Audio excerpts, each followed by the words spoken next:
अथ पितृगीता मार्कण्डेय उवाच अपि धन्यः कुले जायाद् अस्माकं मतिमान् नरः अकुर्वन् वित्तसाढ्यं यः पिण्डान्नो निर्वपिष्यति रत्नवस्त्रमहायानं सर्वतो यादिकं वसु विभवे सति विप्रेभ्यः अस्मान्नुद्दिश्य दास्यति अन्येन वान्यथा शक्त्या कालेऽस्मिन् भक्तिनम्रधीः भोजयिष्यति विप्राङ्ग्यास्तन्मात्रविभवो नरः असमर्थो अन्नदानस्य वन्यसाकं स्वशक्तितः प्रदास्यति दुजाग्रेभ्यः स्वल्पां यो वापि दक्षिणां तत्राप्य सामर्थ्युतः करैर्गृह्यासितांस्तिलान्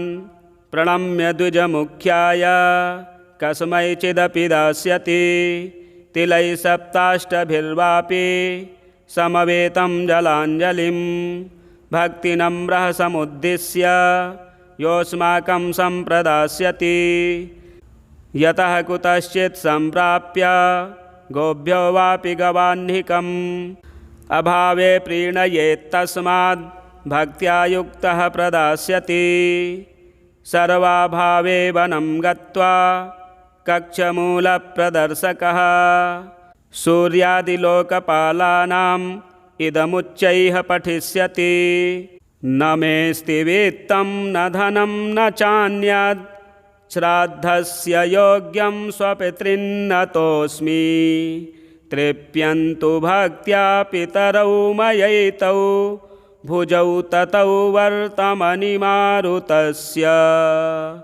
इत्येवं पितुर्भिगीतं भावाभावप्रयोजनं कृतं तेन भवेत् श्राद्धं य एवं कुरुते द्विजः। मार्कण्डेय उवाच अपि धन्यः कुले जायाद् अस्माकं मतिमान् नरः अकुर्वन् वित्तसाढ्यं यः पिण्डान्नो निर्वपिष्यति रत्नवस्त्रमहायानं सर्वतो यादिकं वसु विभवे सति विप्रेभ्यः अस्मान्नुद्दिश्य दास्यति अन्येन वान्यथा शक्त्या कालेऽस्मिन् भक्तिनम्रधीः भोजयिष्यति विप्राङ्ग्यास्तन्मात्रविभवो नरः असमर्थो अन्नदानस्य वन्यसाकं स्वशक्तितः प्रदास्यति दुजाग्रेभ्यः स्वल्पां यो वापि दक्षिणां तत्राप्य सामर्थ्युतः करैर्गृह्यासितांस्तिलान्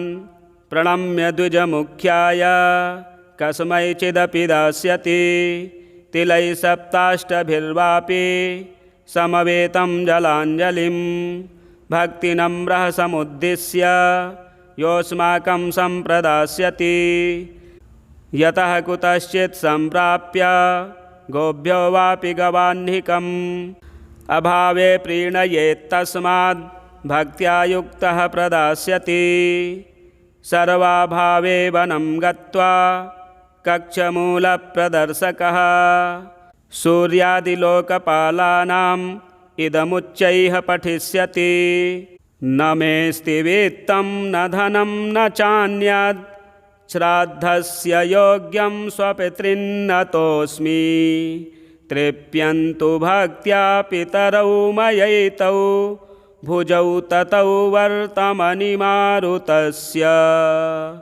इत्येवं पितुर्भिगीतं भावाभावप्रयोजनं कृतं तेन भवेत् श्राद्धं य एवं कुरुते द्विजः। मार्कण्डेय उवाच अपि धन्यः कुले जायाद् अस्माकं मतिमान् नरः अकुर्वन् वित्तसाढ्यं यः पिण्डान्नो निर्वपिष्यति रत्नवस्त्रमहायानं सर्वतो यादिकं वसु विभवे सति विप्रेभ्यः अस्मान्नुद्दिश्य दास्यति।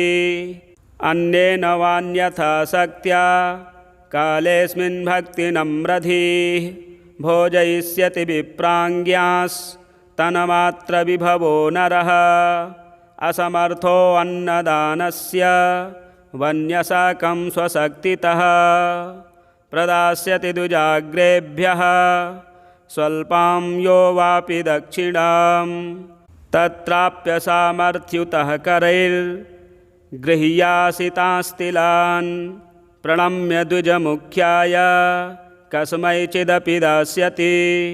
तिलैः सप्ताष्टभिर्वापि समवेतं जलाञ्जलिं भक्तिनम्रः समुद्दिश्य योऽस्माकं सम्प्रदास्यति।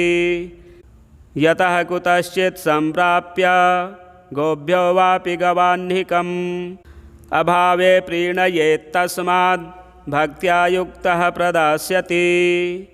सर्वाभावे वनं गत्वा कक्षमूलप्रदर्शकः सूर्यादिलोकपालानाम् इदमुच्चैः पठिष्यति। न मेऽस्ति वित्तं न धनं न चान्यत् श्राद्धस्य योग्यं स्वपितॄन्नतोऽस्मि। तृप्यन्तु भक्त्या पितरौ मयैतौ भुजौ ततौ वर्तमनि मारुतस्य। इत्येवं पितुर्भिगीतं भावाभावप्रयोजनं कृतं तेन भवेत् श्राद्धं य एवं कुरुते द्विजः। मार्कण्डेय उवाच अपि धन्यः कुले जायाद् अस्माकं मतिमान् नरः अकुर्वन् वित्तसाढ्यं यः पिण्डान्नो निर्वपिष्यति। रत्नवस्त्रमहायानं सर्वतो यादिकं वसु विभवे सति विप्रेभ्यः अस्मान्नुद्दिश्य दास्यति। अन्येन वान्यथा शक्त्या कालेऽस्मिन् भक्तिनम्रधीः भोजयिष्यति विप्राङ्ग्यास्तन्मात्रविभवो नरः। असमर्थो अन्नदानस्य वन्यसाकं स्वशक्तितः प्रदास्यति द्विजाग्रेभ्यः स्वल्पां यो वापि दक्षिणां। तत्राप्य सामर्थ्युतः करैर्गृह्यासितांस्तिलान् प्रणम्य द्विजमुख्याय कस्मैचिदपि दास्यति। तिलैः सप्ताष्टभिर्वापि समवेतं जलाञ्जलिं भक्तिनम्रः समुद्दिश्य योऽस्माकं सम्प्रदास्यति। यतः कुतश्चित् सम्प्राप्य गोभ्यो वापि गवाह्निकम् अभावे प्रीणयेत्तस्माद् भक्त्या युक्तः प्रदास्यति। सर्वाभावे वनं गत्वा कक्षमूलप्रदर्शकः सूर्यादिलोकपालानाम् इदमुच्चैः पठिष्यति। न मेऽस्ति वित्तं न धनं न चान्यत् श्राद्धस्य योग्यं स्वपितॄन्नतोऽस्मि। तृप्यन्तु भक्त्या पितरौ मयैतौ भुजौ ततौ वर्तमनि मारुतस्य। इत्येवं पितुर्भिगीतं भावाभावप्रयोजनं कृतं तेन भवेत् श्राद्धं य एवं कुरुते द्विजः। मार्कण्डेय उवाच अपि धन्यः कुले जायाद् अस्माकं मतिमान् नरः अकुर्वन् वित्तसाढ्यं यः पिण्डान्नो निर्वपिष्यति। रत्नवस्त्रमहायानं सर्वतो यादिकं वसु विभवे सति विप्रेभ्यः अस्मान्नुद्दिश्य दास्यति। अन्येन वान्यथा शक्त्या कालेऽस्मिन् भक्तिनम्रधीः भोजयिष्यति विप्राङ्ग्यास्तन्मात्रविभवो नरः। असमर्थो अन्नदानस्य वन्यसाकं स्वशक्तितः प्रदास्यति द्विजाग्रेभ्यः स्वल्पां यो वापि दक्षिणां। तत्राप्य सामर्थ्युतः करैर्गृह्यासितांस्तिलान् प्रणम्य द्विजमुख्याय कस्मैचिदपि दास्यति तिलैः सप्ताष्टभिर्वापि समवेतं जलाञ्जलिं भक्तिनम्रः समुद्दिश्य योऽस्माकं सम्प्रदास्यति यतः कुतश्चित् सम्प्राप्य गोभ्यो वापि गवाह्निकम् अभावे प्रीणयेत्तस्माद् भक्त्या युक्तः प्रदास्यति सर्वाभावे वनं गत्वा कक्षमूलप्रदर्शकः सूर्यादिलोकपालानाम् इदमुच्चैः पठिष्यति न मेऽस्ति वित्तं न धनं न चान्यत् श्राद्धस्य योग्यं स्वपितॄन्नतोऽस्मि तृप्यन्तु भक्त्या पितरौ मयैतौ भुजौ ततौ वर्तमनिमारुतस्य इत्येवं पितुर्भिगीतं भावाभावप्रयोजनं कृतं तेन भवेत् श्राद्धं य एवं कुरुते द्विजः। मार्कण्डेय उवाच अपि धन्यः कुले जायाद् अस्माकं मतिमान् नरः अकुर्वन् वित्तसाढ्यं यः पिण्डान्नो निर्वपिष्यति रत्नवस्त्रमहायानं सर्वतो यादिकं वसु विभवे सति विप्रेभ्यः अस्मान्नुद्दिश्य दास्यति अन्येन वान्यथा शक्त्या कालेऽस्मिन् भक्तिनम्रधीः भोजयिष्यति विप्राङ्ग्यास्तन्मात्रविभवो नरः असमर्थो अन्नदानस्य वन्यसाकं स्वशक्तितः प्रदास्यति द्विजाग्रेभ्यः स्वल्पां यो वापि दक्षिणां तत्राप्य सामर्थ्युतः करैर्गृह्यासितांस्तिलान् प्रणम्य द्विजमुख्याय कस्मैचिदपि दास्यति तिलैः सप्ताष्टभिर्वापि समवेतं जलाञ्जलिं भक्तिनम्रः समुद्दिश्य योऽस्माकं सम्प्रदास्यति यतः कुतश्चित् सम्प्राप्य गोभ्यो वापि गवाह्निकम् अभावे प्रीणयेत्तस्माद् भक्त्या युक्तः प्रदास्यति सर्वाभावे वनं गत्वा कक्षमूलप्रदर्शकः सूर्यादिलोकपालानाम् इदमुच्चैः पठिष्यति न मेऽस्ति वित्तं न धनं न चान्यत् श्राद्धस्य योग्यं स्वपितॄन्नतोऽस्मि तृप्यन्तु भक्त्या पितरौ मयैतौ भुजौ ततौ वर्तमनिमारुतस्य इत्येवं पितुर्भिगीतं भावाभावप्रयोजनं कृतं तेन भवेत् श्राद्धं य एवं कुरुते द्विजः। मार्कण्डेय उवाच अपि धन्यः कुले जायाद् अस्माकं मतिमान् नरः अकुर्वन् वित्तसाढ्यं यः पिण्डान्नो निर्वपिष्यति रत्नवस्त्रमहायानं सर्वतो यादिकं वसु विभवे सति विप्रेभ्यः अस्मान्नुद्दिश्य दास्यति अन्येन वान्यथा शक्त्या कालेऽस्मिन् भक्तिनम्रधीः भोजयिष्यति विप्राङ्ग्यास्तन्मात्रविभवो नरः असमर्थो अन्नदानस्य वन्यसाकं स्वशक्तितः प्रदास्यति द्विजाग्रेभ्यः स्वल्पां यो वापि दक्षिणां तत्राप्य सामर्थ्युतः करैर्गृह्यासितांस्तिलान् प्रणम्य द्विजमुख्याय कस्मैचिदपि दास्यति तिलैः सप्ताष्टभिर्वापि समवेतं जलाञ्जलिं भक्तिनम्रः समुद्दिश्य योऽस्माकं सम्प्रदास्यति यतः कुतश्चित् सम्प्राप्य गोभ्यो वापि गवाह्निकम् अभावे प्रीणयेत्तस्माद् भक्त्या युक्तः प्रदास्यति।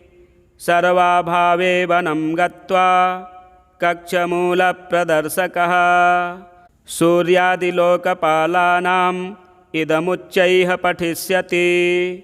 न मेऽस्ति वित्तं न धनं न चान्यत् श्राद्धस्य योग्यं स्वपितॄन्न तोऽस्मि। तृप्यन्तु भक्त्या पितरौ मयैतौ भुजौ ततौ वर्तमनि मारुतस्य। इत्येवं पितुर्भिगीतं भावाभावप्रयोजनं कृतं तेन भवेत् श्राद्धं य एवं कुरुते द्विजः। मार्कण्डेय उवाच अपि धन्यः कुले जायाद् अस्माकं मतिमान्नरः अकुर्वन् वित्तसाढ्यं यः पिण्डान्नो निर्वपिष्यति। रत्नवस्त्रमहायानं सर्वतो यादिकं वसु विभवे सति विप्रेभ्यः अस्मान्नुद्दिश्य दास्यति।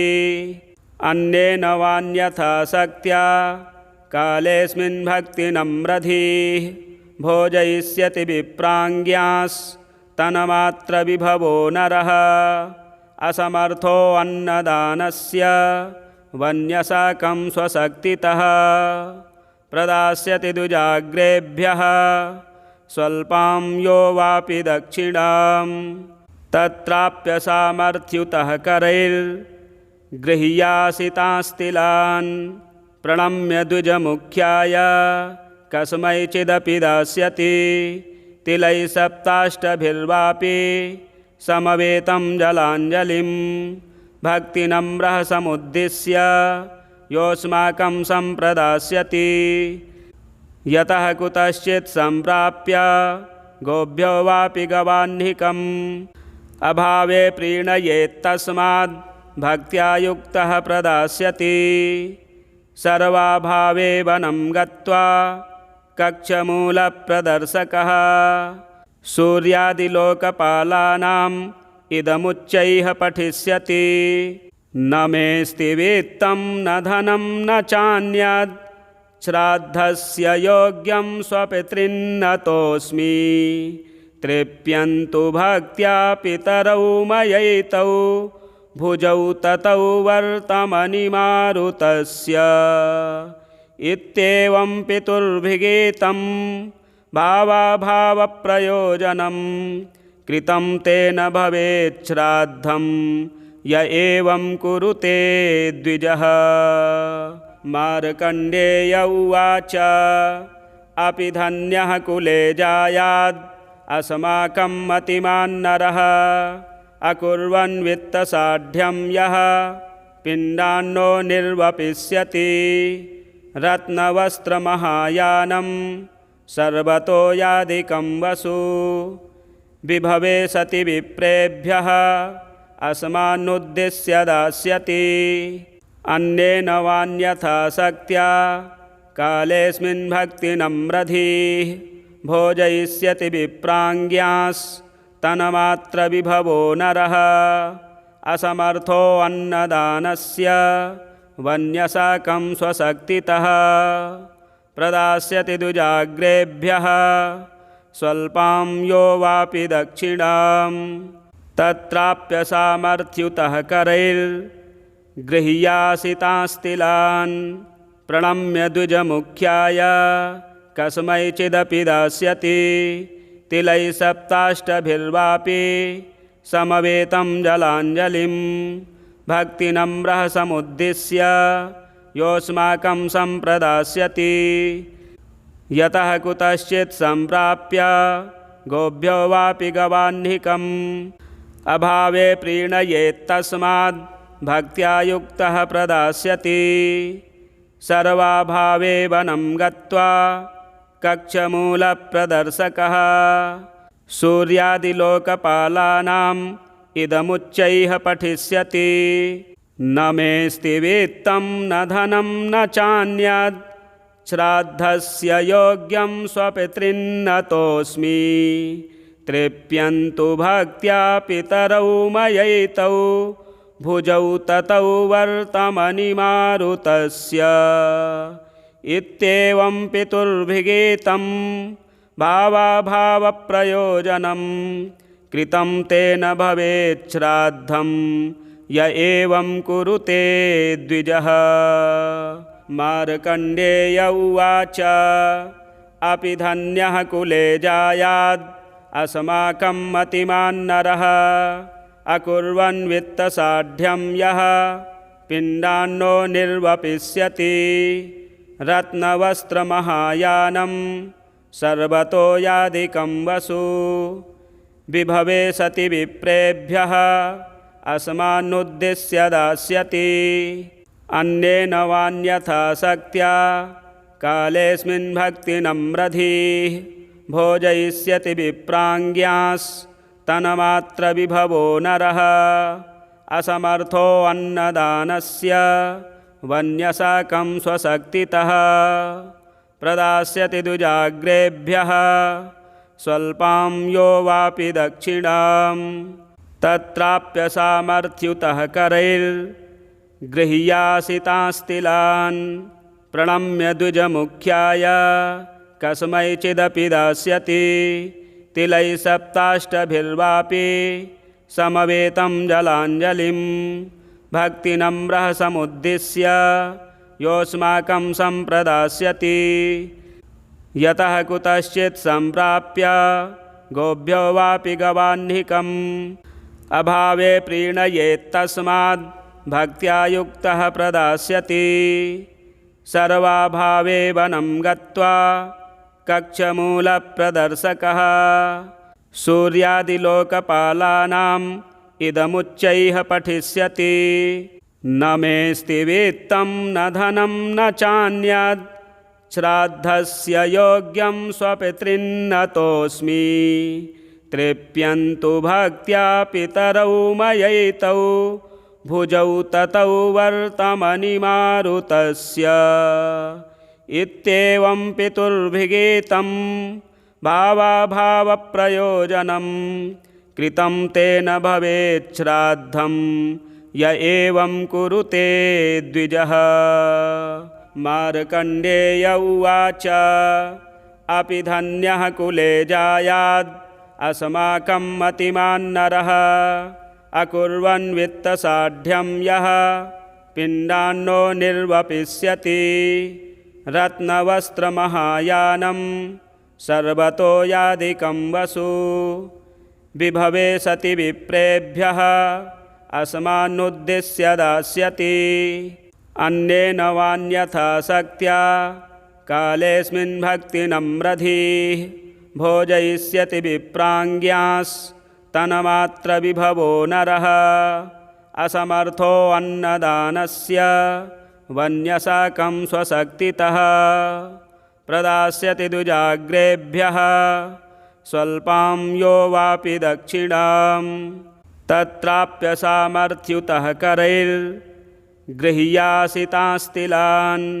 प्रणम्य द्विजमुख्याय कस्मैचिदपि दास्यति तिलैः सप्ताष्टभिर्वापि समवेतं जलाञ्जलिं भक्तिनम्रः समुद्दिश्य योऽस्माकं सम्प्रदास्यति यतः कुतश्चित् सम्प्राप्य गोभ्यो वापि गवाह्निकम् अभावे प्रीणयेत्तस्माद् भक्त्या युक्तः प्रदास्यति सर्वाभावे वनं गत्वा कक्षमूलप्रदर्शकः सूर्यादिलोकपालानाम् इदमुच्चैः पठिष्यति न मेऽस्ति वित्तं न धनं न चान्यद् श्राद्धस्य योग्यं स्वपितॄन्नतोऽस्मि तृप्यन्तु भक्त्या पितरौ मयैतौ भुजौ ततौ वर्तमनिमारुतस्य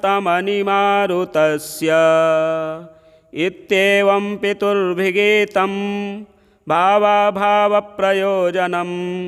कृतं तेन भवेत् श्राद्धं य एवं कुरुते द्विजः। वराहपुराणे आदिकृतवृत्तान्ते श्राद्धकल्पो नाम त्रयोदशोऽध्यायः।